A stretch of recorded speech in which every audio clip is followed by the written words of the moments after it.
हमारा शहर टेक्सटाइल से जुड़ा हुआ है।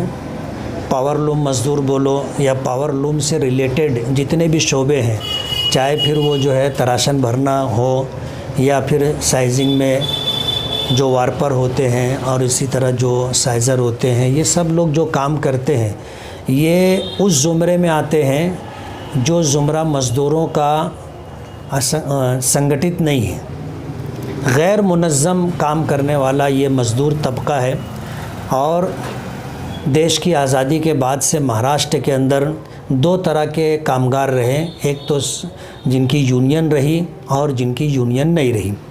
सरकारी तौर पर पावर लूम से रिलेटेड जो लोग हैं, इन लोगों की अपनी कोई यूनियन नहीं, और यही वजह है कि सरकार की जितनी स्कीमें हैं उन स्कीमों से पावर लूम मज़दूर को, तराशन पर नरी भरने वालों को और इसी तरह जो है हम्माली करने वालों को, गठनी जोड़ने वालों को, रच भरने वालों को और साइजिंग में साइज़र बोलो, वार्पर बोलो या इसी तरह जो है काम करने वाले जितने लोग हैं उनको किसी तरह का कोई लाभ नहीं है, कोई फ़ायदा नहीं। पिछले दिनों केंद्र सरकार ने ये स्कीम जारी की थी कि पावर लूम मज़दूर जो है सरकार उनके लिए ट्रेनिंग का इंतज़ाम करेगी, उनको जो खोटी होगी वो ख़र्चा देगी, उनको किट देगी और इसी के साथ उनको जो है सर्टिफिकेट देगी और उनका जो है सरकार के पास इंदराज रहेगा। और ये वो लोग होंगे जिनको नागाहानी तौर पर जो गैर मामूली सूरत हाल से दो चार होना पड़ता है, उस मौके पर सरकार की तरफ से उनको मदद मिलेगी। तो मैंने अपने ऑफ़िस के ऊपर जो है 3 मरतबा ये प्रोग्राम रखा था और तकरीबन 1,500 से 2,000 लोगों ने उससे फ़ायदा उठाया और बाकायदा मरकज़ी सरकार की तरफ से उनको सर्टिफिकेट दिया गया। लेकिन उसका लाभ अभी तक किसी को नहीं मिला, वो सर्टिफिकेट का कोई उपयोग नहीं हो सका। क्या है, तरफ से कुछ भी नहीं आया सरकार की तरफ से ये है कि आप अगर किसी सूरत हाल से दो चार होते हैं तो आपको आगे बढ़ना पड़ेगा और ये बताना पड़ेगा कि हमको ज़रूरत है। मालेगांव में सूरत हाल ये है कि एक तो तालीम कम और उसी के साथ साथ जो है कोई सही मानों में गाइडलाइन नहीं, और होता यह है कि जब उन पर कोई मुसीबत आती है तो वो किसी सही आदमी से अप्रोच भी नहीं होते कि मुझे इस मौके पर क्या करना चाहिए।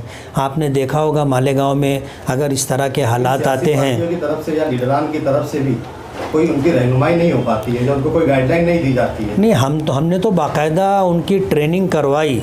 ट्रेनिंग के बाद उनको जो उनकी खोटी थी 500 रुपया उनको दिया गया, उनको सामान की किट दी गई और उसी के साथ उनको सर्टिफिकेट दिया गया। कम से कम अगर किसी पर कोई मुसीबत, परेशानी, कोई हादसा, हमसे रुजू होना चाहिए।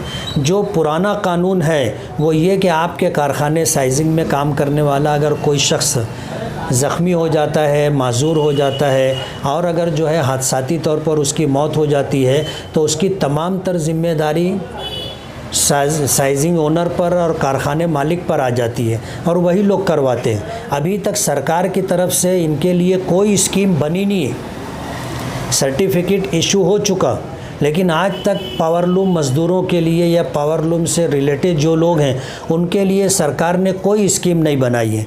यही वजह है कि 2009 में एक समिति बनी थी जो इस पर पूरा सर्वे करने के बाद सरकार को रिपोर्ट दे, और पिछले हफ्ते में जो मीटिंग हुई उस मीटिंग के अंदर शिरकत के बाद ये बात सामने आई कि महाराष्ट्र सरकार की तरफ से 3 मरतबा समिति बनी और तीनों समितियों की रिपोर्ट सरकार को दी जा चुकी, लेकिन सरकार की तरफ से कोई प्रोग्राम इस तरह का सामने आया नहीं। वजह उसकी ये थी कि सरकार के पास देने के लिए फ़ंड नहीं।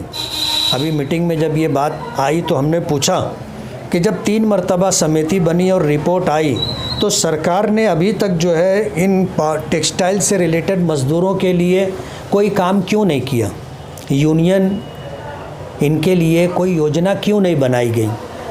तो उन्होंने जवाब ये दिया कि सरकार के पास फ़ंड की कमी थी।